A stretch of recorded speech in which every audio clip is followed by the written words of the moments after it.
अस्सलाम वालेकुम।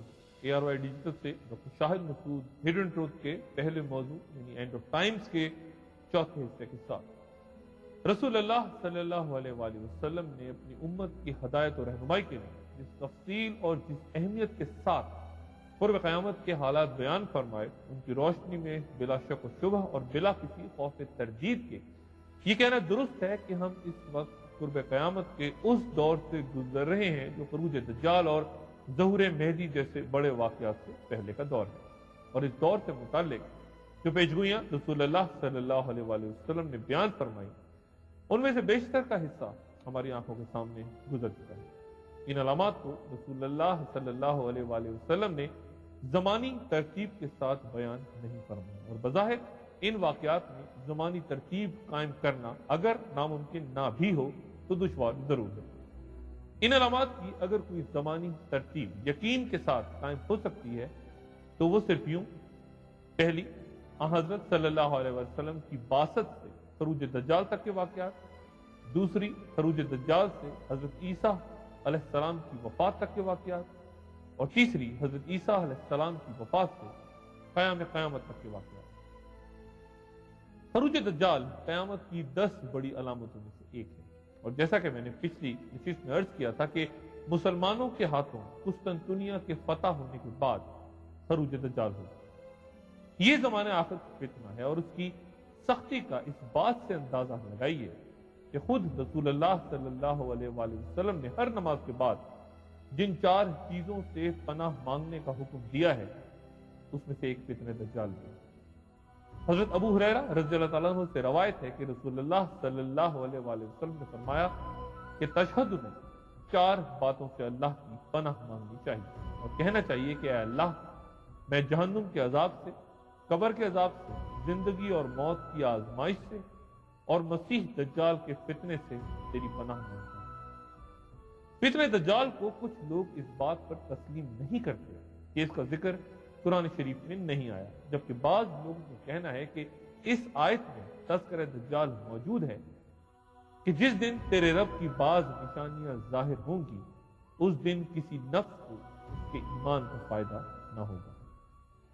दीगर के नजदीक दज्जाल के बारे में 3 मुख्तलिफ तस्वुरात हैं। एक ये कि दज्जाल एक शख्स होगा, कुछ का कहना यह है कि यह एक आलमी माशरती और सियासी निजाम है, जबकि एक नजरिया उसे एक नादीदा गैर मरई कुव्वत करार देता है। इस सिलसिले में मौजूदा तमाम सही अहादीस के बगौर मुताले से यह वाज़ेह हो जाता है कि दज्जाल के बतौर एक शख्स के जाहिर होने से पहले एक ऐसा निजाम कायम हो चुका होगा जिसके पैरोकार उसकी अताअत करेंगे, और उनमें बड़ी तादाद में मुसलमान भी होंगे। जिन दानिशवरों के नजदीक दज्जाल एक शख्स नहीं बल्कि एक निजाम का नाम है, उनको यकीन है कि उसकी एक आंख का होना दरअसल दुनिया में एक ही कुव्वत या सुपर पावर की हुक्मरानी है। हर कानून के निफाज, हर असूल के इतलाक किए जाने के लिए उसकी एक ही नजर काफी है। हालिया बरसों में किस तरह लातादाद ममालिक अपने बाहिमी इख्तलाफात खत्म करके अफगानिस्तान और फिर इराक के खिलाफ कार्रवाई में मुत्तहिद हुए, और जापान और जर्मनी ने किस तरह अपने आइन में तरामीम लाकर अपनी अफवाज बैरून मुल्क लड़ने भिजवाई, उनसे ये वजाहत हो जाती है। इस निजाम में हुकूमतें, अदारे, मल्टीनेशनल कंपनीज, मीडिया के बड़े बड़े अदारे, अखबारात सभी शामिल। यह भी इरशाद नबी है कि दज्जाल अपने दुश्मनों पर आग की बारिश बरसाएगा और अपने हमायतियों को पूरा फराहम करेगा। हमने हालिया जंगों में यह मनाजिर भी अपनी आंखों से देखे। हमें जिस्मों के परखच्चे उड़ाते डेजी कटर बमों के साथ गिरते खुराक के पैकेट भी नजर आते हैं। पिछली 1 सदी के दौरान रूए जमीन ने बड़ी तब्दीलियां देखी। बाहिमी रिश्तों में मजबूती से जुड़े खानदान से तरबितर हो चुके हैं, और इंसान दिन ब दिन तन्हाई की तरफ रवां दवा है। इस निजाम में जिंदगी की मसरूफियात, इंसान का आराम, सुकून और चैन, गौर व फिक्र का वक्त, इबादत के लम्हात, खुशियों की घड़ियां, एक दूसरे के साथ, अपने अहले खाना, दोस्तों, अकारिब के साथ गुजारे गए वक्त को, कुछ सोचने समझने की सलाहियत को, सब कुछ छीना जा चुका है। तन्हा काम करने के औकात बढ़ चुके हैं। एक दूसरे से मिलने और साथ वक्त गुजारने से ज्यादा अब टीवी देखने में वक्त गुजारा जाता है। और ये तस्वुर आम हो रहा है खुसूसन नई नस्ल में कि शायद माशरा हमेशा से इसी तरह हुआ करता है। इंसान पहले से कई गुना ज्यादा घंटे काम करने पर मजबूर है और आजादी निस्वां की तहरीकों के जरिए खवातीन को भी एक मजबूत घरेलू निजाम के कयाम की कोशिश से दूर निकालकर हसूल दौलत की इस दौड़ में झूम दिया गया। इस निजाम की सबसे बड़ी कुव्वत उसमें दाखिल हो जाने वाले की इससे निजात का रास्ता मसदूद होना है। जरूरियात जिंदगी में इजाफा और फिर उसके बाद बचत की कोशिश। अब इंसान हर वो शय चाहता है जिसकी जरूरत उसे पहले कभी ना थी और बहुत सौ की शायद उसे अब भी हकीकतन जरूरत नहीं, लेकिन चूंकि दूसरे उसको हासिल करते हैं इसलिए यह भी उसकी ख्वाहिश बन जाती है। अगर उसकी जेब में पैसा नहीं तो क्रेडिट कार्ड उसकी जेब में डाल के उसे एक नए चुंगल में फंसा दिया जाता है। चुनाचे मजीद काम और काम, जो इस काम और मेहनत से इस निजाम की गिरदाब में ना फंसना चाहे उसके लिए जराइम का रास्ता है और ये जराइम इस निजाम में मजीद सख्त गिरफ्त और कवानीन के इतलाक का मजीद बहाना बन जाता है। जराइम से निजात के लिए अफसरान का तकर्रुर, अदालतों का कयाम और निजाम को चलाने के लिए रकम के हसूल के लिए उसमें काम करने वालों की तरफ से भारी टैक्सों की अदायगी। चुनाचे मजीद काम। दुनिया के अरबों इंसान इसी साइकिल में, इसी दायरे में जिंदगी गुजार रहे हैं और जिंदगी इस कदर दुश्वार बना दी गई है कि इंसान के पास खुदा को याद करने का वक्त भी नहीं रहा। हर महकमा किसी दूसरे से वाबस्ता है, हर अदारा किसी दूसरे से मरबूत है, हर शख्स कब कहां पैदा हुआ, कहां कैसे रहता है, क्या करता है, कहां आता जाता है, हर मालूमात का रिकॉर्ड है। एक मकड़ी का जाला है जो हर तरफ से घेर रहा है और यही वो निजाम है जिसके फितने से खुद रसूलुल्लाह सल्लल्लाहु अलैहि वसल्लम ने पनाह की दुआ मांगी। ये निजाम अपनी राह में आने वाली हर शह को फरसूदा, बोसीदा और जाहिलियत की यादगार कहके रोन देता है तेजी के साथ। अगर आप आज के बच्चों को चंद बरस पहले की जिंदगी, खानदानों, खुशियों, दुखों, मेहनत मजदूरी, रस्म रवाज, आपस के ताल्लुकात या किसी भी वाक़े के बारे में बताएं तो वो यूं सुनते हैं जैसे ये कोई अफसाना या दौरे जहालत का तस्करा है। चंद ही बरसों एक नया निजामी जिंदगी पूरी कुव्वत के साथ कदम जमा कर हमें अपनी लपेट में ले चुका है। ये ड्रामाई तब्दीलियां किस तरह एक माशरे को निगल जाती हैं इसकी मिसाल में आपको दुनिया के किसी दूर दराज पसमानदा इलाके में मौजूद एक गांव से दे सकते हैं जहां अचानक एक बड़ी मल्टीनेशनल कंपनी कुदरती जखायर की तलाश के लिए अपना रुख करती है। मुख्तसर से अरसे में सस्ते दामों पर काम करने के लिए उस अदारे से मंसूब हो जाने वाले मजदूरों को रुपए पैसे की अहमियत का अंदाजा हो जाता है और वो माशरा जो यहाँ कारखानों के कयाम या किसी कान की खुदाई से पहले मौजूद था तहलील हो जाता है। ये सब कुछ इस इलाके की तरक्की और खुशहाली के नाम पर होता है और यहाँ जदीद तहजीब व तमद्दुन के नाम पर इंसानी इक़दार का खात्मा कर दिया जाता है। तमाम दुनिया बशमूल मुस्लिम ममालिक आज इस निजाम के जेर असर है और इसी को एक गैर मरई नादीदा कुव्वत की मजबूत गिरफ्त कहा जा सकता है। मवासलाती निजाम में कंप्यूटराइज्ड जदीद तरीन पेचीदा टेक्नोलॉजी ने यह मुमकिन बना दिया है कि इस पूरे निजाम को किसी एक मरकज, किसी एक मकाम से एक ही शख्स कंट्रोल करे। यही सूरत हाल दुनिया के माशी निजाम में भी मौजूद है जहां बैंकों, कारोबारी अदारों, स्टॉक एक्सचेंजेस, मालियाती कॉरपोरेशन के फैले हुए जाल के ताने बाने आपस में मिलकर किसी एक मरकज की तरफ जाते देखे जा सकते हैं जहां से किया गया एक इशारा पूरी दुनिया के माशी निजाम को तहबाला कर सकता है, करेंसी क्रैश करवा सकता है, बैंक दिवालिया, अदारे बंद और अवाम अफलास का शिकार होकर भूखे मर सकते हैं। अद्वियात तैयार करने वाली मल्टी बिलियन इंडस्ट्री किसी भी लम्हे दुनिया की बड़ी आबादी को किसी नई म्यूटेशन इख्तियार किए गए वायरस से पनाह कर सकती है। इंसान आज अपने जोर बाजू, सलाहियत, जहन और मेहनत से ज्यादा कागज के उन नोटों का मोहताज हो चुका है जो किसी भी वक्त बेहैसियत करार पाकर उसे तबाह बर्बाद कर सकते हैं। पिछले 100 बरस की रुदाद मुलाहिजा करें और फिर उस हदीस नबवी में दज्जाल की इस खसूसियत पर तवज्जो फरमाइए कि वो इस कदर तेज चलेगा जैसे वो बादल जिसको हवा पीछे से धकेल रही है। जो जो उसकी गुमराही और कुफर में इजाफा होगा तो उसकी اطاعت اور فرمانبرداری بڑھتی جائے گی۔ اپنے خلاف آواز بلند کرنے والوں کو کس طرح پابندیوں یا فوجی کارروائیوں کا سامنا کرنا پڑتا ہے، اس کی جھلک رسول اللہ صلی اللہ علیہ وآلہ وسلم کے اس بیان میں ملاحظہ فرمائیے کہ جب دجال کسی ایسے قبیلے کے پاس سے گزرے گا جو اس کی تکذیب کرے گا تو اس کے تمام چرنے والے جانور ہلاک ہو جائیں گے، اور جب وہ کسی ایسے قبیلے کے پاس سے گزرے گا جو اس کی تصدیق کریں گے تو وہ آسمان کو بارش برسانے اور زمین کو نباتات اگانے کا حکم دے گا۔ رزق پر قدرت اور میہ برسانے کی طاقت رکھتے اس نظام کے جڑیں جما لینے کے بعد اس دجال شخص کا ظہور ہو تاکہ یہ نظام اسے خوش آمدید کہہ کر اس کی اطاعت کرے، اسے قوت فراہم کرے۔ دجال کے بارے میں ایک بات ذہن میں آتی ہے، کئی جگہوں پہ نظر سے بھی گزری، کہ وہ آلریڈی موجود ہے اور کسی جگہ قید ہے۔ ایک حدیث میں اس کی طرف اشارہ ہے۔ اصل میں دجال کی شخصیت کے بارے میں کافی کنفیوژن ہے۔ مثلا ایک لڑکے کے بارے میں ابن سیاد، مدینے کے اندر یہودیوں کا ایک بیٹا تھا، اس کے بارے میں بھی شک ہو گیا تھا کہ شاید یہ دجال ہے۔ وہ خبریں غیب کی دے دیتا تھا، وہ سویا ہوا جو ہے وہ دیکھ لیتا تھا کہ کون ہے، پیچھے کون ہے، وغیرہ وغیرہ۔ اس کے اندر کچھ ایسی خاص قسم کی صلاحیتیں تھیں کہ یہ گمان ہوا، لیکن یہ کہ پھر حضور نے کہا کہ نہیں۔ حضرت عمر نے کہا بھی کہ آپ مجھے اجازت دیں میں اس کی گردن اڑا دوں، کہ نہیں، اگر یہ دجال ہے تو تم قتل کر نہیں سکتے اسے، اور نہیں ہے تو تم خام خواہ خون ناحق کے جو ہے وہ مجرم بن جاؤ گے۔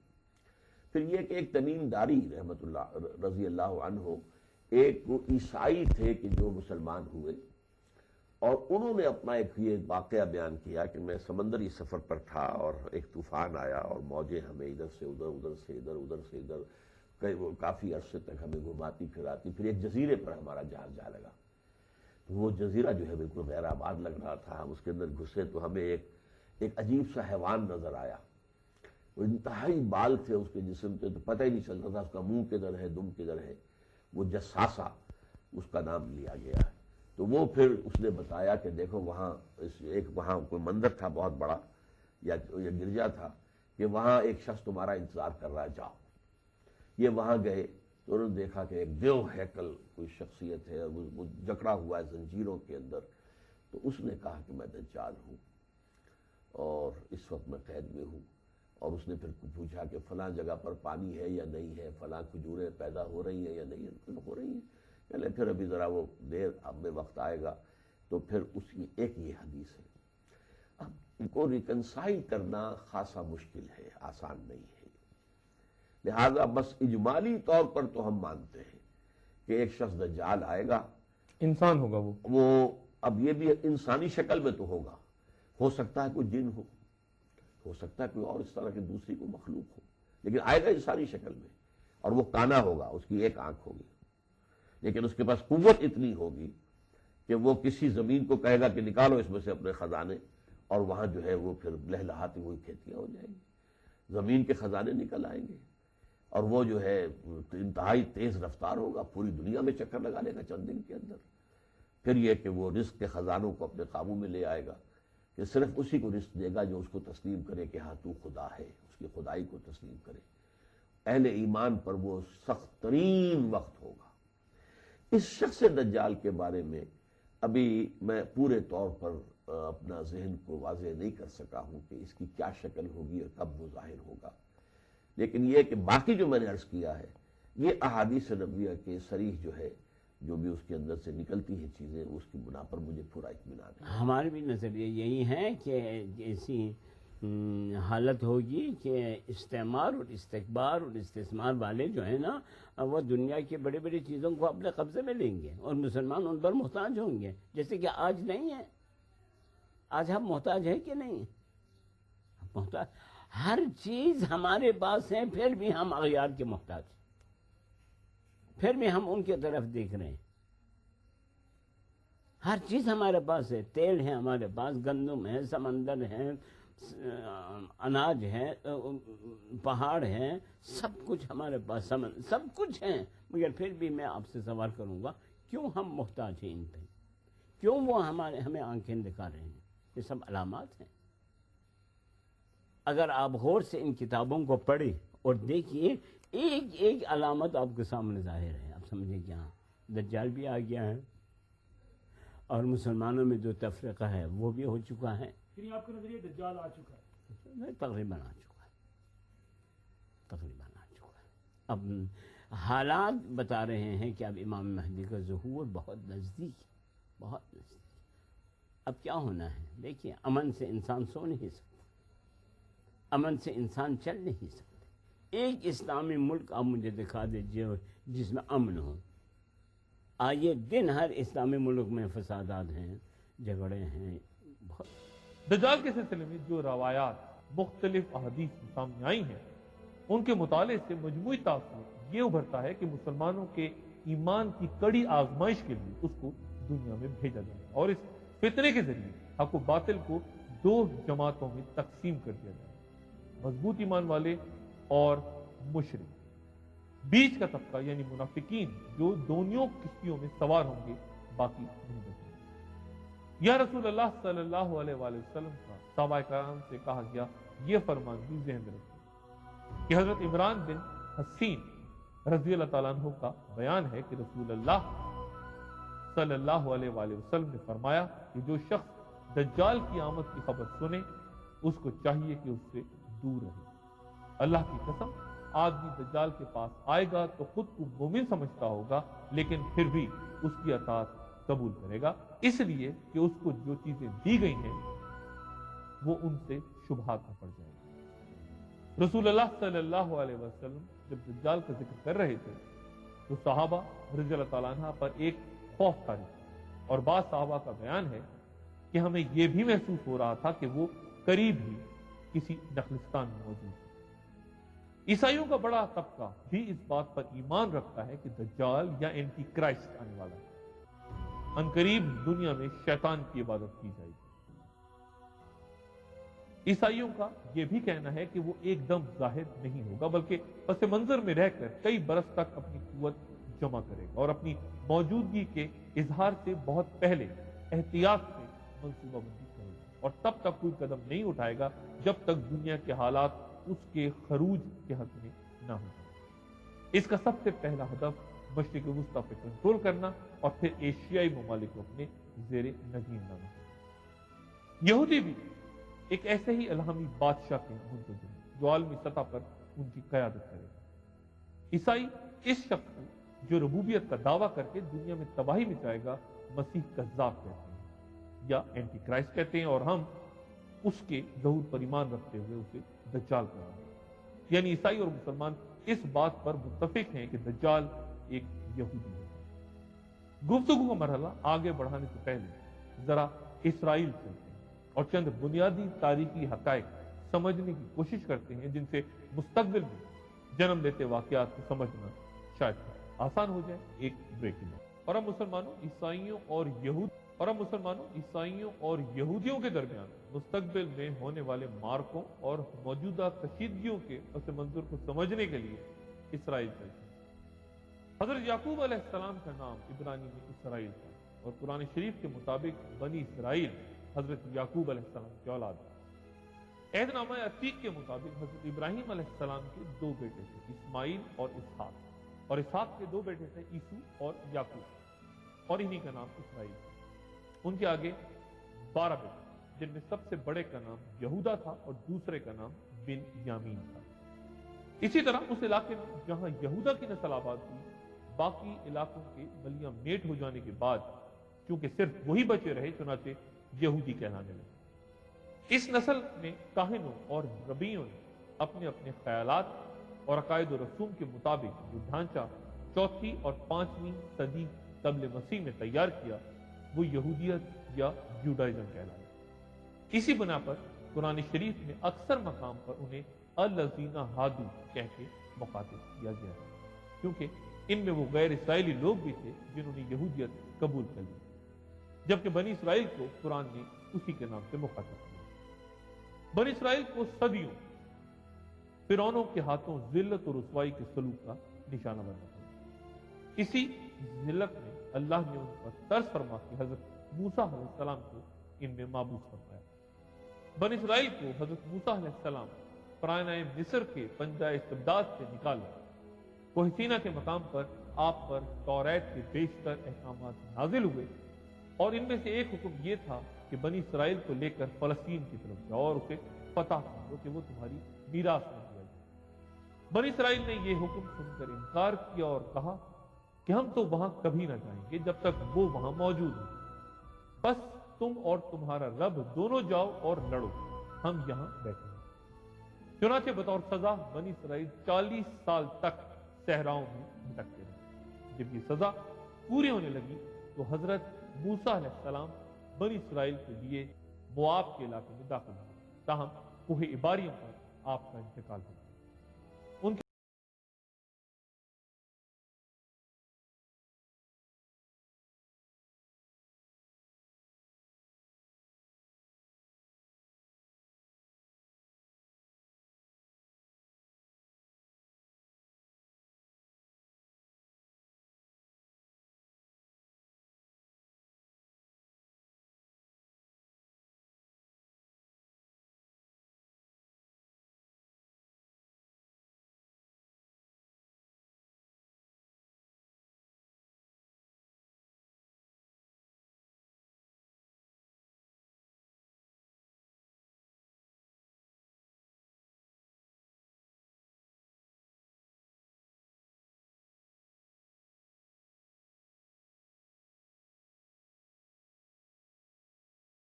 बनी इसराइल को हजरत मूसा अलैहिस्सलाम की वसीयत याद आ गई और उन्होंने अपनी मुत्तहिदा सल्तनत कायम कर दी, जिसके 3 फरमारवा गुजरे।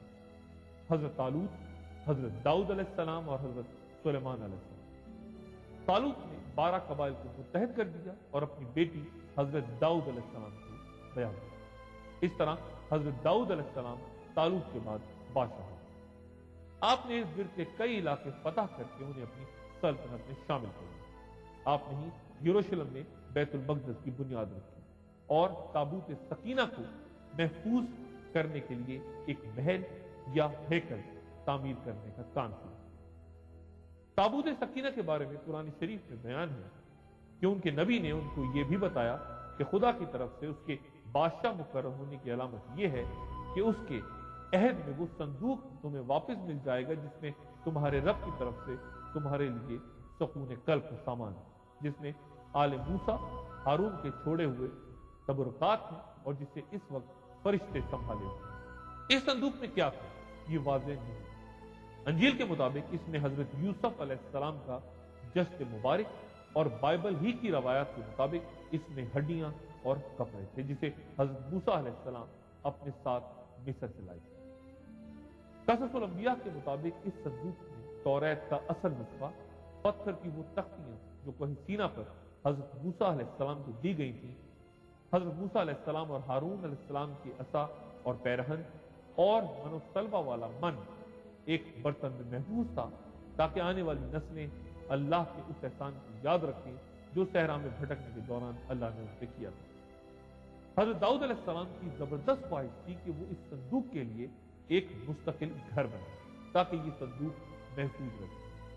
लेकिन इसराइलियात के मुताबिक उन्हें यह बताया गया कि ये उनके बेटे के दौर में तामीर हो सकता है। हजरत दाऊद अलैहिस्सलाम अपने बेटे के दौर में इस घर की तामीर के लिए मुतवातिर मसरूफ थे। बिलाखिर ये हजरत सुलेमान अलैहिस्सलाम के दौर में तामीर हुआ और ये हैकल सुलेमानी बना। हजरत सुलेमान अलैहिस्सलाम के बाद बनी इसराइल ने फिर आपस में लड़कर 2 रियासतें, शुमाली फलस्तीन और शिल्के उर्दन में सल्तनत इसराइल और जनूबी फलस्तीन में सल्तनत यहूद कायम कर ली। अब दोनों सल्तनतों में शदीद रकाबत और खूनी कशमकश शुरू हो गई। बिलाखिर 7वीं सदी कब्ल मसीह में आशूरी फातहीन ने सल्तनत इसराइल का खात्मा किया, जबकि 587 कब्ल मसीह में बाबल के बादशाह बख्त नसर ने सल्तनत यहूदिया की ईंट से ईंट बजा दी और हैकल सुलेमानी को इस तरह पैबंद खाक किया कि इसकी एक दीवार भी खड़ी ना रह सकी। ताबूत सकीना तब ऐसा गायब हुआ कि आज तक उसका पता नहीं चला और इसराइलियों को वहां से निकाल भेज दिया। 70 साल बाद ईरानी फातेह कसरा ने बाबुल को फतह कर लिया। और उसने बनी इसराइल को वापसी की इजाजत दी। उन्होंने वापस आके हैकल सुलेमानी को दोबारा तामीर किया, लेकिन यहूदियों की दीनी और इखलाकी हालत गिरते गिरते इस पस्ती तक पहुंच चुकी थी कि जब हजरत याहिया अलैहिस्सलाम का सर कलम किया गया तो इस कौम के एक शख्स की आवाज सुनाई दी। फिर इनमें हजरत ईसा अलैहिस्सलाम को भेजा। हजरत ईसा अलैहिस्सलाम कई मोजज़ात लेकर दुनिया में तशरीफ लाए। पहला मोजज़ा उनकी विलादत और दूसरा गहवारे में कलाम करना। ये मोजज़ात बनी इसराइल के खुदा पर ईमान लाने के लिए सख्त आजमाई। उनके बगैर बाप के पैदा होने का जिक्र कुरान शरीफ की सूरह मोमिनून की आयत 50 में यूं है, और इब्ने मरियम और उसकी मां को हमने एक निशान बनाया और उनको एक सतह मुर्तफा पर रखा जो इत्मीनान की जगह थी और उसमें चश्मे जारी। फिर जब वो अपने नौज़ायदा बच्चे को लिए हुए कौम के पास गए तो अपने पराए सब के लिए शदीद हैरत का मामला। इस कैफियत को कुरान शरीफ की सूरह मरियम की आयत 28 में यूं बयान किया। बस जब वो बच्चे को गोद में लिए हुए कौम के पास आई तो लोगों ने पूछा, है मरियम ये चीज कहां से ले आई? ए हारून की बहन, ना तो तेरा बाप कोई बुरा आदमी था और ना ही तेरी मां कोई बदकार औरत। इस पर हजरत मरियम अलैहिस्सलाम ने बच्चे की तरफ इशारा किया तो बच्चा बोल पड़ा कि मैं अल्लाह का बंदा हूं, उसने मुझे किताब दी और नबी बनाया और बाबरकत बनाया जहां भी मैं रहूं, और नमाज और ज़कात की पाबंदी का हुक्म दिया जब तक जिंदा रहूं, और अपनी वालदा का हक अदा करने वाला बनाया और मुझको जब्बार और शकी नहीं बनाया। सलाम है मुझ पर जबकि मैं पैदा हुआ और जबकि मैं मरूं और जबकि जिंदा उठाया जाए।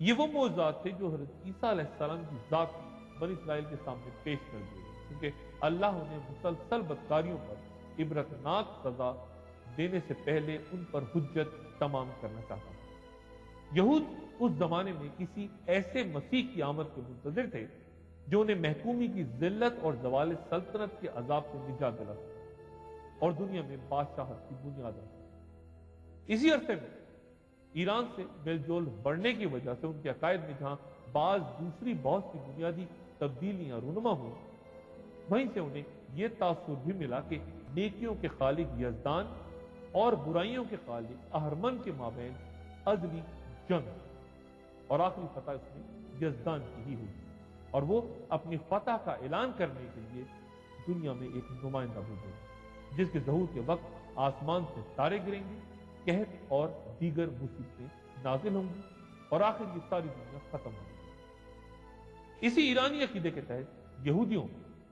को भी अपनी तमन्नाएं पूरी होती दिखाई दी। यहोवा यानी खुदा एक मसीहा नाज़िल फरमाएगा, दुनिया की बादशाहत उसी की होगी, उसी के आने से हजरत दाऊद अलैहिस्सलाम की सल्तनत बहाल हो जाएगी और यरूशलेम खुदा का दारुल हुकूमत बन जाएगी।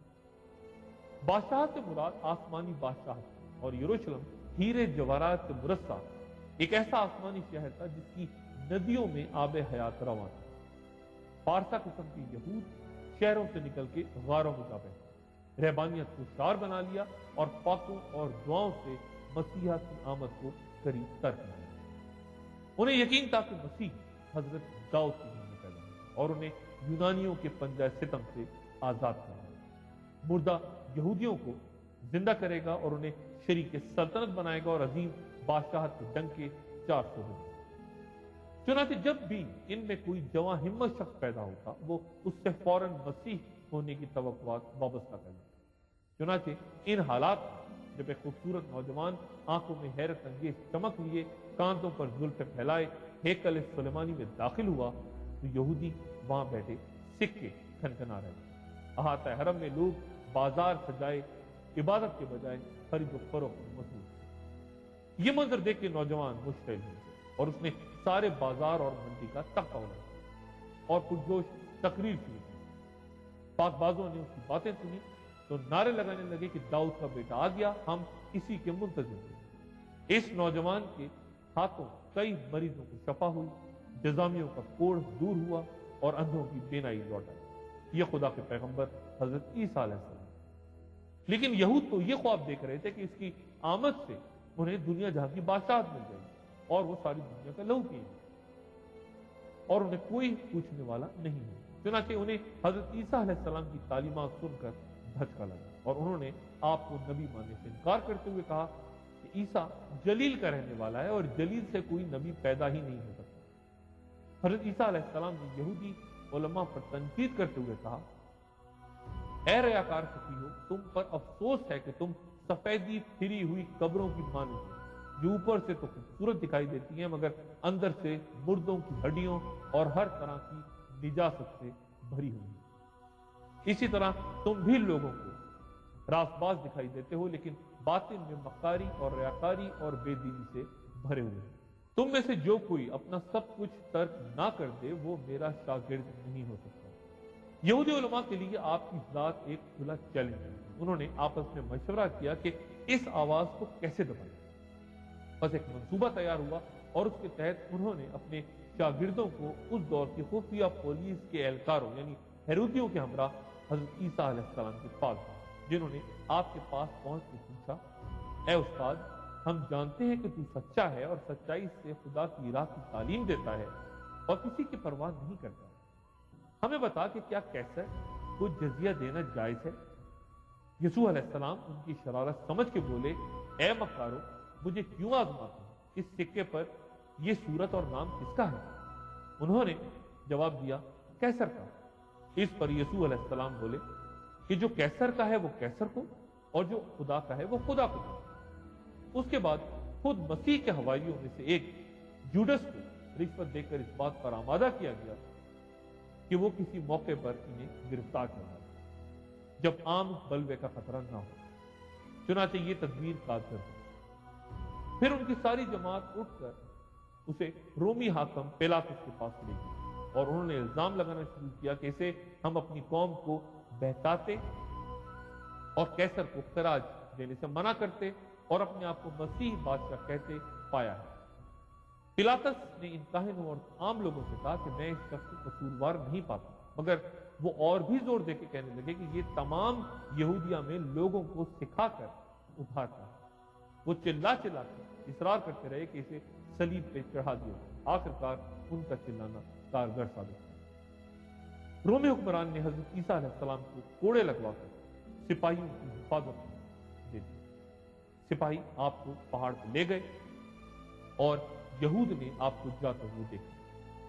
हवारी खुद मोतरफ हैं कि आप गिरफ्तारी के बाद सजदे में गिरकर रात भर दुआ करते रहे कि मेरे परवरदिगार मुझे सलीब की बलौनी मौत से बचाना। ये एक जलील कदर मासूम पैगंबर की दुआ थी जो हजरत इब्राहिम अलैहिस्सलाम, हजरत इसहाक अलैहिस्सलाम, हजरत याकूब अलैहिस्सलाम और हजरत यूसुफ अलैहिस्सलाम के घराने का नुमाइंदा था। उसकी इस इल्तिजा को शर्फ कबूलियत हासिल हुई और उस पर कुरान शरीफ की ये आयत गवाही देती है। हालांकि फिल वाक़े उन्होंने ना उसे कत्ल किया ना सलीब पर चढ़ाया, बल्कि उनके लिए मामला मुश्तबह कर दिया। चुनांचे हमारा ईमान है कि अल्लाह ताला ने उन्हें आसमान पर जिंदा उठा लिया।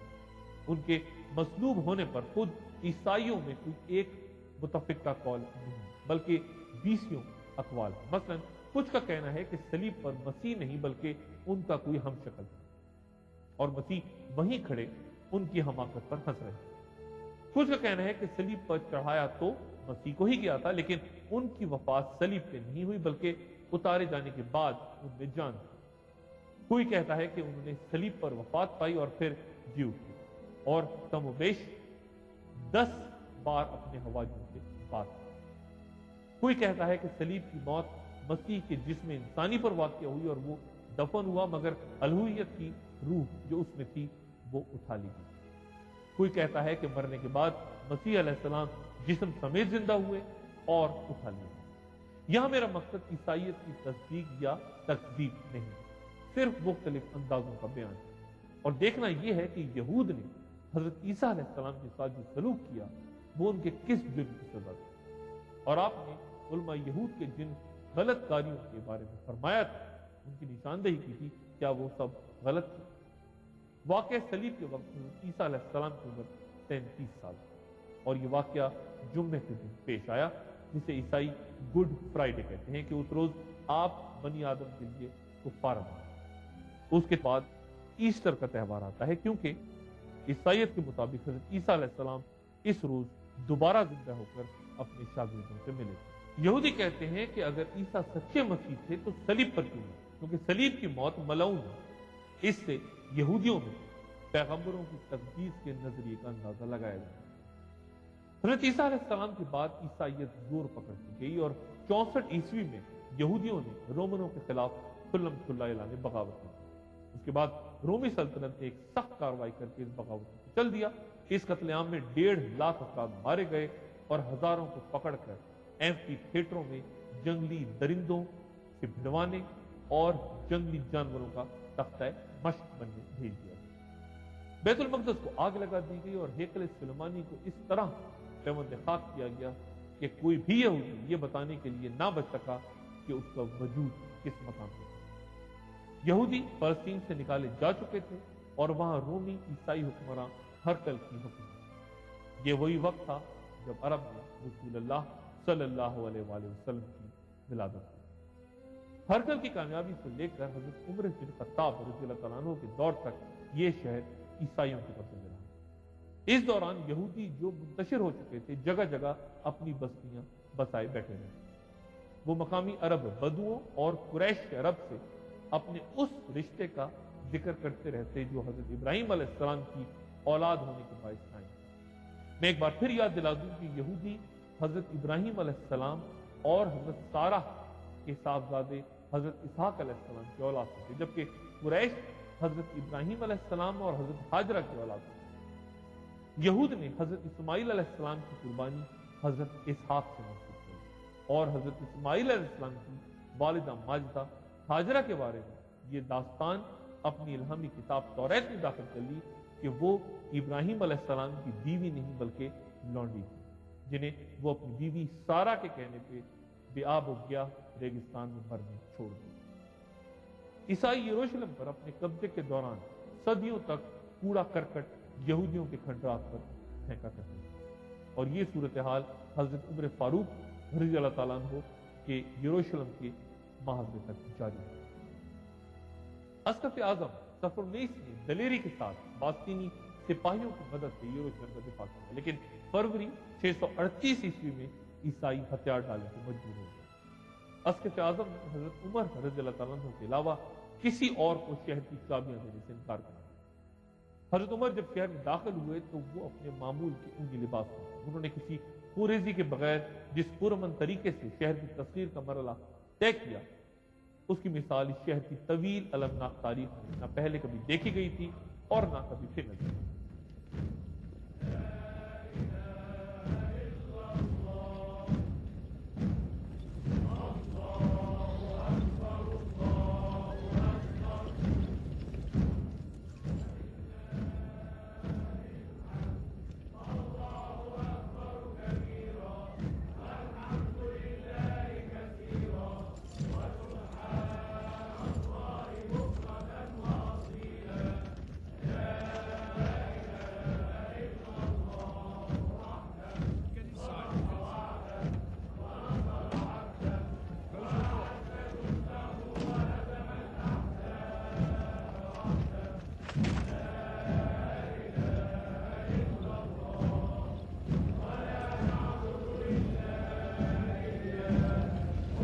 कोई कसर नहीं है और ना ही गारत हुआ, ना ही कोई मजहबी मकाम में आतिश हुआ और ना ही किसी को जलावत नहीं किया।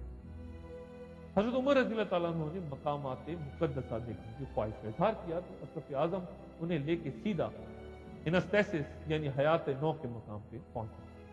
हजरत ईसा अलैहिस्सलाम की मौत और हयात नौ के नजरिए के मुताबिक उस जगह बनाई गई आलीशान यादगार इमारत को देख के मुसलमान खलीफा खुश ना हुए, क्योंकि इस्लाम हजरत ईसा अलैहिस्सलाम की सलीब पर मौत को गलत करार देता है। हजरत उमर रज़ियल्लाहु अन्हु उसी मकाम पर खड़े थे कि नमाज का वक्त हो गया। खलीफा से कहा गया कि वो यही नमाज अदा कर ले, लेकिन हजरत उमर गिरजे से बाहर निकले और उन्होंने बाहर शाहरा पर नमाज अदा की और कहा कि अगर मैंने किसी मसीही मजार या गिरजे में नमाज पढ़ ली तो मुसलमान उस पर कब्जा कर लेंगे और इस बुनियाद पर उसे मस्जिद बना देंगे कि खलीफा ने यहाँ पर नमाज पढ़ी। फिर हजरत उमर फारूक रज़ियल्लाहु तआला अन्हु ने फरमान जारी किया कि यहाँ कोई मस्जिद तामीर नहीं की जाए। अब हजरत उमर ने मोहब्बत सुलेमानी देखी तो ख्वाहिश करा, लेकिन جب وہ اس مقام پر پہنچے تو یہ دیکھ کر حیران رہ گئے کہ عیسائی حضرت سلیمان علیہ السلام سے منسوب اس مقدس مقام کو پورا کرکٹ پھینکنے کے لیے استعمال کرتے. انہوں نے دونوں ہاتھوں سے کوڑے کا ایک ڈھیر اپنی جھولی میں ڈالا اور شہر کی دیوار سے باہر پھینکا. ان کے ساتھیوں نے ان کی تکلیف شروع کی.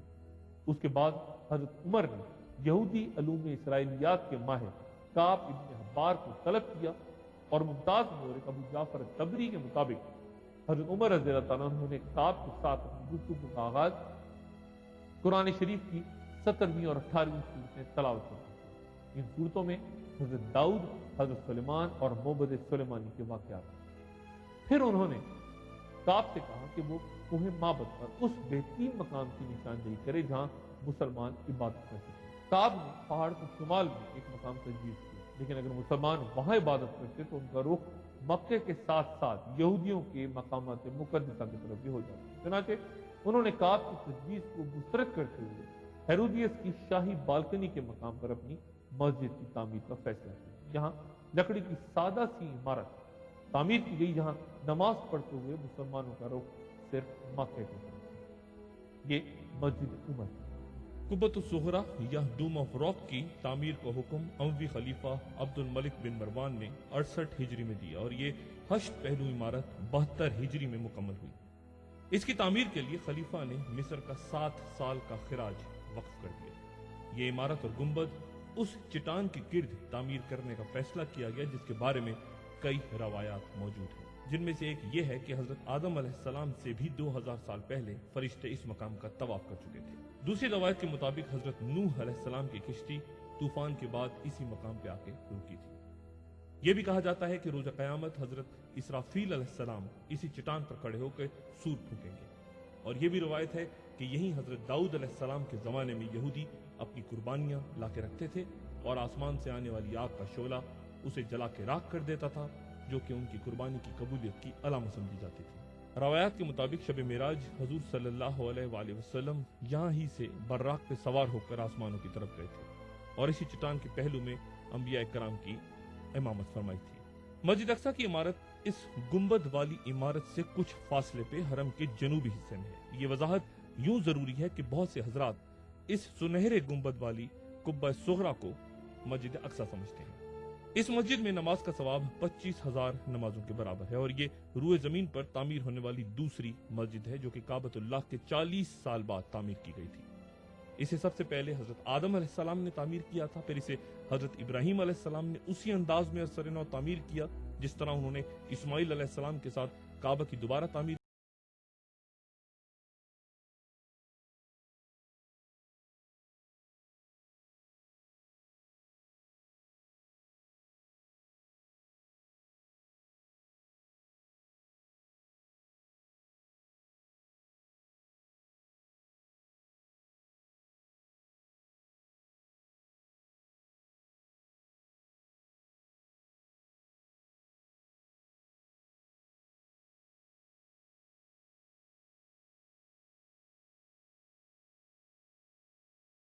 برس یروشلم کی شہری طرح طرح کے شورشوں کا سامنا کرتے ہیں. تاہم یہاں کی عمارتیں نئی آب و تاب کے ساتھ بحال ہیں.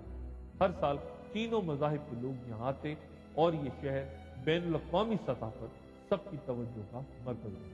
لیکن پھر تاریخ نے ایک نیا موڑ لیا اور عیسائی دنیا میں اس شہر کے حصول کی نئی تمنا نے تقویت حاصل. طرف کی عیسائی سلطنت مسلمانوں کے خلاف متحد ہو کے 1096 عیسوی سے 1292 عیسوی تک یعنی تقریباً 200 برس تک مشرق وسطیٰ پر مسلسل حملے کرتی ہیں، جن کا مقصد مقامات مقدسہ کو مسلمانوں کے قبضے سے چھین ہونے والی عیسائی پوپ اربن ثانی کی اس اپیل پہ آگے بڑھے تھے جو اس نے صلیب کے نام پہ کی تھی. پھر ان جنگی مہمات میں صلیب ہی کو جنگی علم کے طور پہ استعمال کیا گیا اور اسی مناسبت سے یہ صلیبی جنگیں یا کروسیڈز کہتے ہیں. یہ جنگیں جب 11ویں صدی عیسوی میں ہوئی تب بحر متوسط جو کہ پانی کے 2 قطعوں پہ مشتمل ہے اس کے مغربی قطع آب پر لاطینی تہذیب نے جنم لیا اور وہاں مذہبی بنیادوں پہ عیسائی حکومت تھی، جبکہ مشرقی قطع آب کے ساحل سے یونانی تہذیب تھی جس کی نمائندگی کا شرط یونانی کلیسا اور مشرقی رومی سلطنت کو حاصل کیا۔ اسلام کے خلاف دونوں نے سمجھوتا کر کے محاذ قائم کر دیا۔ جنگوں کے کئی اسباب تھے جن میں مسلمانوں کی باہمی چپکلیف تھی۔ بغداد میں حکمران سلجوقی ترکوں نے 1070 عیسوی میں مصر کے فاطمیوں سے شام چھینا تو پہلے فاطمی اور پھر ایشیائی کوچک میں شکست کھانے کے بعد بورنسی یہ سب اپنے مقبوضہ علاقوں کی واپسی کے لیے پوپ کے پاس فریاد کے ساتھ پہنچ گئے۔ پھر یورپی جاگیرداروں کے وراثت سے محروم چھوٹے بیٹے جن کے لیے اپنے وطن میں کوئی کشش باقی نہیں تھی۔ اسلامی مشرق میں قسمت آزمائی کے یہ سب خواہاں تھے۔ یورپ میں جاگیرداری نظام کی ترقی اور بادشاہوں کی بڑھتی قوت میں پوپ کے لیے روحانی اقتدار کا شدید خطرہ پیدا ہوا۔ چنانچہ مغربی عیسائیت کو برقرار رکھنے کے لیے ضروری تھا کہ مسلسل اکسانے اور بے چین رکھنے والی ان قوتوں کا رخ بدلا جائے۔ چنانچہ 1095 میں کلیئر ماؤنٹ کے تاریخی اجتماع میں مسلمانوں کے خلاف مقدس جنگ کا اعلان کیا، جس پر سب نے لبیک کہا اور زائرین کے مسلح قافلوں کی تیاری کی۔ مغربی یورپ کو اسلامی مشرق پر ٹوٹ پڑنے کی تلقین کرتے ہوئے اسے مشیت خداوندی قرار دیا۔ پوپ نے اعلان کیا کہ سرزمین مقدس کو مسلمانوں سے چھین کر اس کے مالک بن جاؤ، یہ سرزمین تمہاری ہے اور اس سے ان کافروں یعنی مسلمانوں کا کوئی واسطہ نہیں۔ توریت کے مطابق یہاں دودھ اور شہد کی نہریں جاری۔ 1096 عیسوی میں پہلا صلیبی حملہ ہوا۔ وہ قلعے پر قلعے فتح کرتے ہوئے وہاں اپنی ریاستیں قائم کرتے گئے۔ اس طرح 4 آزاد عیسائی ریاستیں بیت المقدس، انطاکیہ، طرابلس اور الرحا وجود میں آ گئی اور 1099 میں وہ بیت المقدس میں داخل ہو گئے۔ 3 دن تک صلیبی حملہ آوروں نے یروشلم میں منظم انداز میں قتل عام کیا اور 30,000 کے قریب مسلمان تحقیر ہو گئے۔ 10,000 مسلمان جو مسجد اقصی کی چھت پہ پناہ لیے ہوئے تھے ان کو چن چن کر قتل کیا۔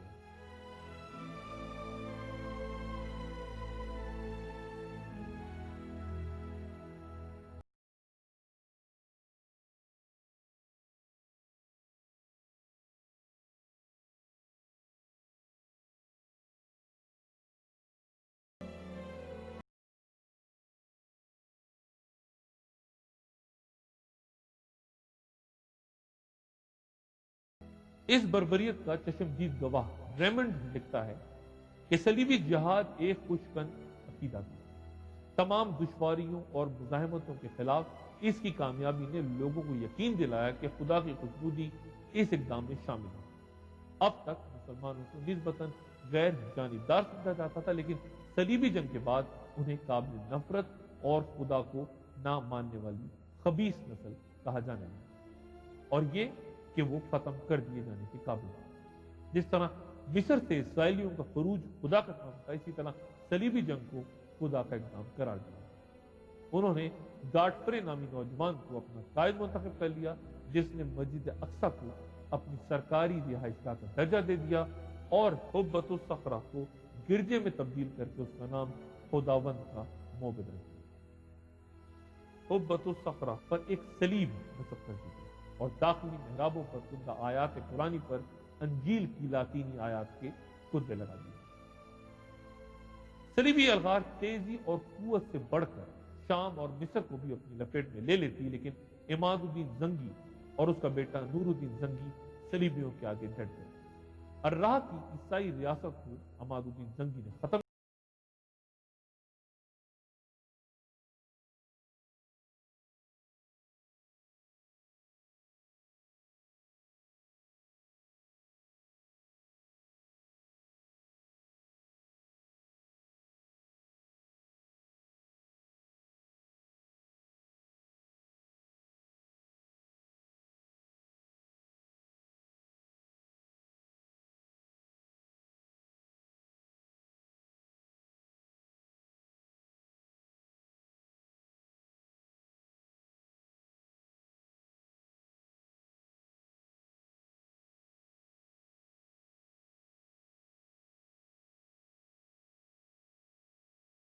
میں مصر سے فاطمی خلافت ختم کر کے وہاں عباسی خلیفہ کے نام کا خطبہ جاری کر دیا اور نور الدین زنگی کے انتقال کے بعد इस्लामी कुव्वतों में इत्तेहाद और तंजीम पैदा करने की कोशिश हुई।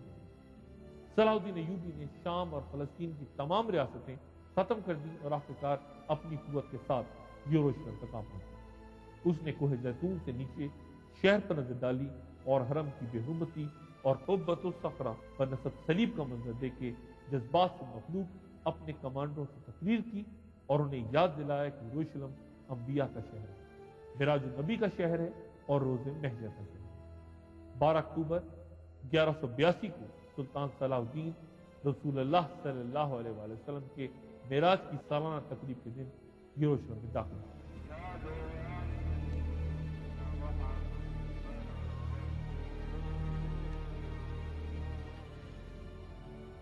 किसी एक भी ईसाई का कत्ल न हुआ और कैदियों की आउजारी से सुल्तान का दिल इस कदर अफसुर्दा हुआ कि उसने तमाम को रिहा करने का हुक्म दिया। मगरिब के ईसाई ये सुन के परेशान हुए कि सुल्तान ने जिस तर्ज अमल का मुजाहरा किया है वो यरूशलेम पर सलीबियों के कब्जे के वक्त किए जाने वाले सलूक से बहुत मुख्तलिफ और कहीं ज्यादा मसीही है। चुनांचे ऐसी कहानियां भी घड़ी गई कि सलाहुद्दीन इखलाकन ईसाई, सुल्तान ने मस्जिद अक्सा का तकद्दुस बहाल किया, उसे ईसाइयों के बैतुल खला और दीगर निजासतों से पाक किया और दीवारों पर से तस्वीरें मिटाकर दोबारा पुरानी आयात की कंदाकारी को बहाल किया। हरम के फर्श और पगडंडियों को अर्के गुलाब से धोया गया। सलीबी जंग के दौरान यहूदियों को बाहर निकाल दिया गया था। सलाहुद्दीन उन्हें भी शहर में वापस किया, चुनांचे वो इसे नया साइरस करार दिया। बैतुल मक़दस छिन जाने के बाद यूरोप के ईसाइयों में गैज़ व गज़ब की लहर दौड़ चुकी थी। चुनांचे तीसरा सलीबी हमला उसी का रद्द अमल था। उसमें जर्मनी के बादशाह फ्रेडरिक बारबोसा, इंग्लिस्तान के बादशाह रिचर्ड शेरदिल और फ्रांस के बादशाह फिलिप एगस्टस ने शिरकत की। उनमें से जर्मनी का बादशाह एशियाई कोचक के एक दरिया में डूब के मर गया।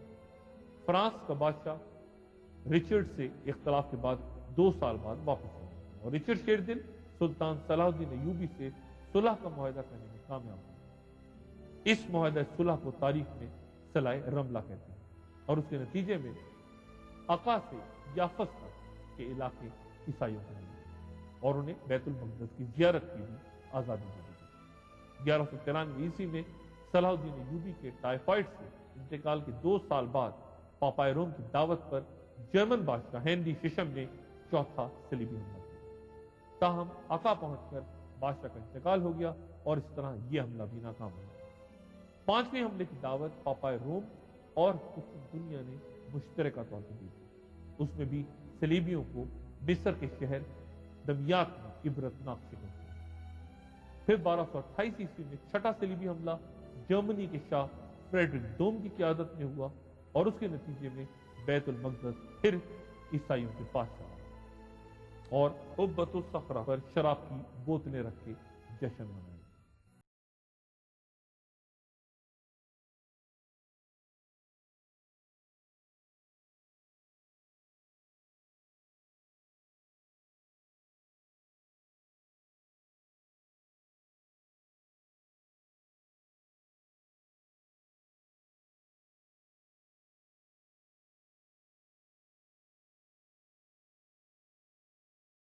लेकिन 1244 ईस्वी में मुसलमानों ने फिर बैतुल मक़दस से ईसाइयों को निकाल बाहर किया।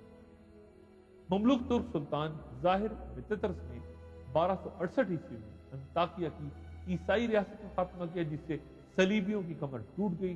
चुनांचे पापाए रोम की दावत पर फ्रांस के बादशाह लुई नहम ने सलीबी की आदत संभालना कबूल कर लिया। ये सलीबियों का आखिरी बड़ा हमला तस्वुर किया जाता है। ताहम सलीबी लश्कर में एक मोहलिक वबा फैल गई जिसमें लुई नहम भी खत्म हो गया।